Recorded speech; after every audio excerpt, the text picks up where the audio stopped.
Hello students, कैसे हो आप सब। स्वागत है आपका आपके अपने यूट्यूब चैनल राजेश कुमार राठौर में, जिसमें हम आपके साइंस के टॉपिक्स के ऊपर बात करेंगे। तो आज हमें स्टार्ट करना है chapter number 3, synthetic fibres and plastics. तो देखिए topic, the clothes which we wear are made up of fabrics. तो जो कपड़े हम पहनते हैं वो फैब्रिक के बने होते हैं। Fabrics are made from fibres obtained from natural और आर्टिफिशियल सोर्सेज। जो फैब्रिक होता है वो किससे बना होता है? फाइबर से, धागों से, जो नेचुरल या आर्टिफिशियल सोर्स से हमें मिलते हैं। Can you name some natural fibres? क्या आप कुछ नेचुरल फाइबर्स के नाम बता सकते हैं? तो आप सोच के बताइए, क्या कोई नेचुरल फाइबर्स का नाम आपको याद है? Silk fibre. सिल्क फाइबर हमने पढ़ा था पहले। तो सिल्क फाइबर एक नेचुरल फाइबर है, क्योंकि सिल्क मोथ जो होता है वो उसे बनाता है। सिल्क के कीड़े जिन्हें कहते हैं हम, वो बनाते हैं इनको, और उनको शहतूत के पेड़ों के ऊपर पाला जाता है। वो शहतूत के पत्ते खाकर जो है सिल्क फाइबर बनाते थे। तो ये हम पिछली क्लास में पढ़ चुके हैं। Fibre are also used for making a large variety of household articles. तो घर में इस्तेमाल की जाने वाली बहुत सारी चीज़ें फाइबर से बनती है। Make a list of some common articles made from fibres. तो आपको एक लिस्ट बनानी है कुछ कॉमन आर्टिकल्स की जो फाइबर से बनते हैं। Try to separate them into those made from natural fibres and those made from artificial fibres. तो आपको सेपरेट करने हैं कि नेचुरल फाइबर से कौन से आर्टिकल बने हैं और आर्टिफिशियल फाइबर से कौन से आर्टिकल बने हैं। और अगर आप ये नहीं जानते तो ये चैप्टर जब हम पढ़ेंगे तो आपको इसकी नॉलेज हो जाएगी, तो आपने ये टेबल फिल करनी है। आगे देखिए, why did you label some fibres as artificial. तो आपने कुछ फाइबर्स को आर्टिफिशियल क्यों कहा है? You have read in your previous classes that natural fibres like cotton, wool, silk etcetera are obtained from plants और एनिमल्स। तो आपने अपनी पिछली क्लासेस में पढ़ा है कि जो नेचुरल फाइबर होता है, जैसे कि कॉटन, वूल, सिल्क, ये सब हमें प्लांट्स और एनिमल से मिलते हैं। The synthetic fibres on the other hand are made by human beings. और सिंथेटिक फाइबर जो होता है वो ह्यूमन बींग के द्वारा बनाया जाता है, इंसान उन्हें लैब्स के अंदर बनाते हैं। That is why these are called synthetic और मैन मेड फाइबर्स। तो सिंथेटिक का मतलब होता है मैन मेड, जो मैन ने लैब के अंदर केमिकल की हेल्प से बनाया है। What are synthetic fibres? तो ये सिंथेटिक फाइबर्स होते क्या हैं? Try to recall the uniform pattern found in a necklace of beads joined with the help of a thread। Figure 3.1 A. तो फिगर 3.1 ए के अंदर एक नेकलेस दिखाया गया है जिसके अंदर बीड्स मतलब मोती लगाए गए हैं। तो इन मोतियों को एक धागे में पिरो के एक माला बना दी गई है। तो ये आप देख सकते हैं। और try to join a number of paper clips. Paper clips क्या होती हैं? जो कई सारे पेपर को होल्ड करके रखती है। एक क्लिप होती है जो आप इस फिगर 3.1 बी के अंदर देख सकते हैं। और try to join a number of paper clips together to make a long chain as in figure 3.1 B. तो आप पेपर क्लिप्स को इस तरह से कनेक्ट कीजिए कि एक लॉन्ग चेन बन जाए, जैसे कि एक माला होती है उस तरह से बन जाए। Is there any similarity between the two? क्या दोनों के बीच में कुछ सिमिलैरिटी है? जो हमने एक मोतियों की माला बनाई है और एक पेपर क्लिप को जॉइन करके माला बनाई है। अ synthetic fibre is also a chain of small units join together. तो जैसे कि ये दोनों छोटे छोटे यूनिट्स को जॉइन करके एक बड़ा यूनिट बन जाता है, तो इसी तरह सिंथेटिक फाइबर जो होता है वो भी एक चेन होती है, छोटे छोटे यूनिट को जॉइन करके बनाई जाती है। तो छोटे छोटे धागे के रेशे होते हैं, उनको मिला के, उनको घुमा के उससे बनता है धागा, और उन धागों को एक पैटर्न में जो है जॉइन कर दिया जाता है, जिससे कि कपड़ा बनता है।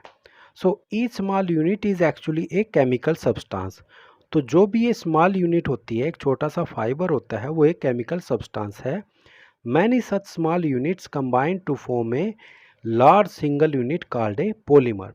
तो ऐसे ऐसे स्मॉल यूनिट को ज्वाइन करके जो बनता है वो पॉलीमर बनता है। ये हम सिंथेटिक फाइबर की बात कर रहे हैं। तो छोटे छोटे यूनिट को ज्वाइन करके एक सिंगल यूनिट बन जाता है जिसे पॉलीमर कहते हैं। जैसे कि हमने ये मोतियों की माला देखी और जो ये पेपर क्लिप का जो चेन बनाया है इसको देखा। The word polymer comes from a Greek word. तो ये जो पॉलीमर वर्ड है ये भी एक ग्रीक लैंग्वेज का वर्ड है जिसके अंदर पोली का मीनिंग है मैनी एंड मर मीनिंग है पार्ट या यूनिट। मतलब काफ़ी सारे पार्ट को जोड़ के जो बनाया गया है उसे पॉलीमर कहते हैं। So a polymer is made of many repeating units.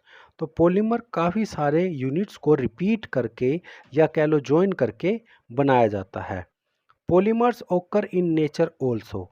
Polymers nature के अंदर मिलते हैं। Cotton for example is a polymer called cellulose.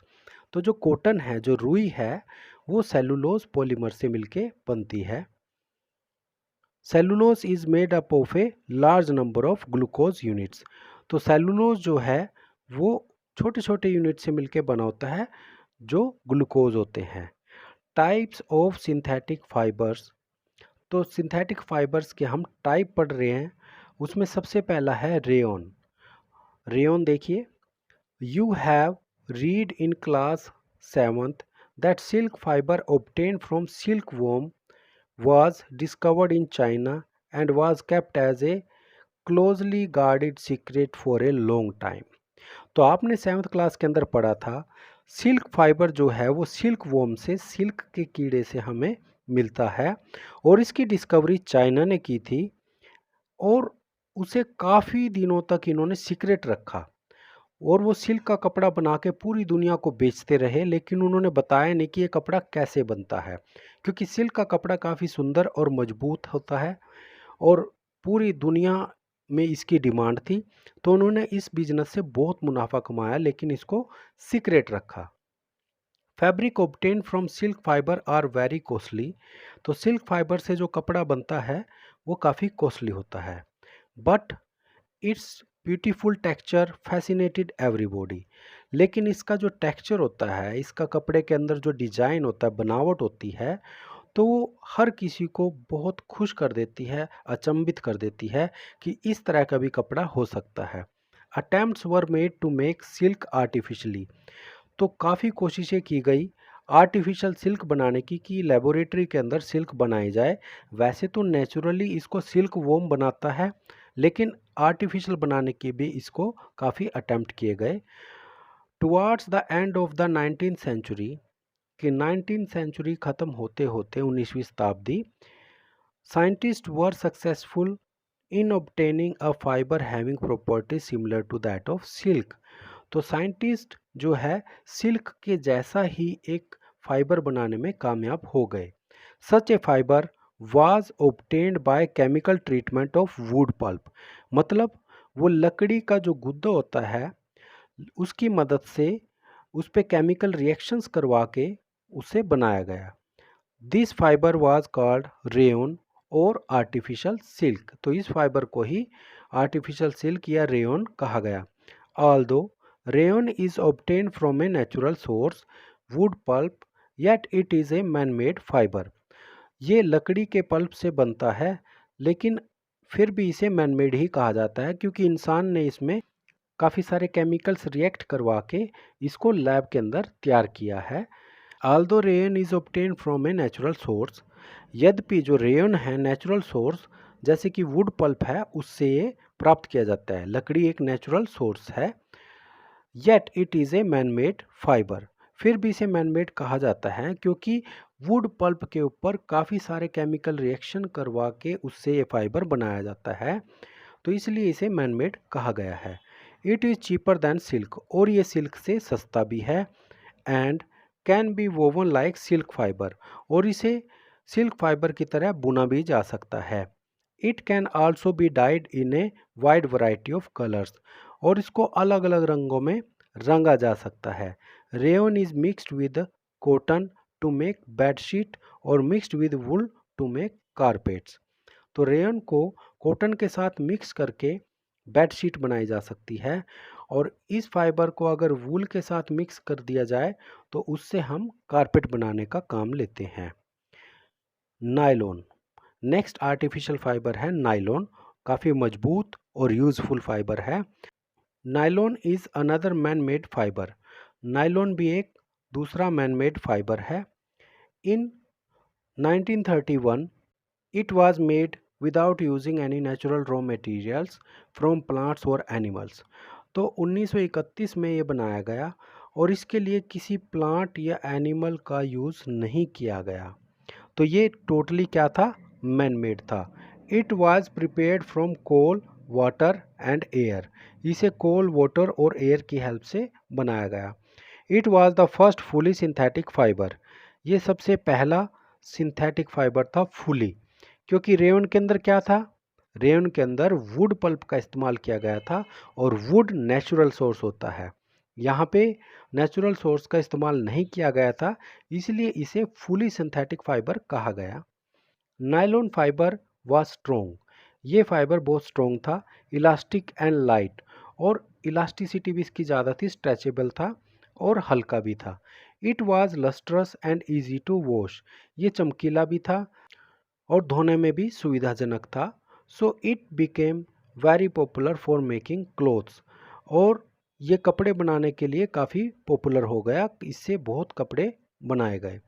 We use many articles made from nylon such as socks, ropes, tents, toothbrushes, car seat belts, sleeping bags, curtains etcetera.